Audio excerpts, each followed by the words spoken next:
ইরানের পারমাণবিক স্থাপনাগুলোতে মার্কিন বাংকার বাস্টার বোমার আঘাতের ভিডিও প্রকাশ করেছে পেন্টাগন। এতে দেখা যায় GBU-57 MOP বোমা লক্ষ্যবস্তুতে আঘাত করে ভূগর্ভে প্রবেশ করে। এরপর ঘটে প্রচণ্ড বিস্ফোরণ ও আগুনের লেলিহান কুণ্ডলী।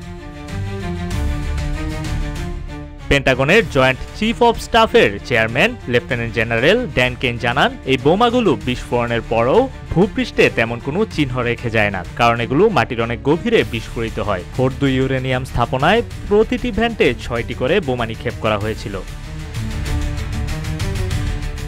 জেনারেল ড্যান ব্যাখ্যা করেন, এই বোমার 3টি ধ্বংসাত্মক দিক রয়েছে: বিস্ফোরণের ধাক্কা, ধাতব ছিটা ও অতিরিক্ত চাপ। ইরানেও এসবই ঘটেছে, যার ফলে টানেলের ভেতরে থাকা যন্ত্রপাতি পুরোপুরি ধ্বংস হয়ে গিয়েছে।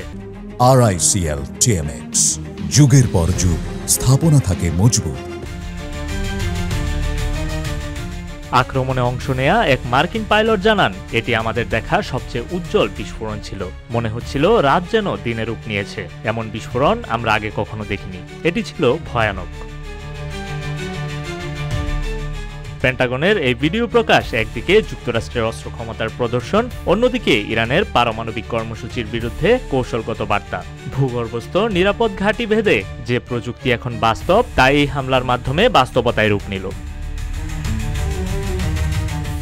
নিউজ ডেস্ক, রূপালী বাংলাদেশ।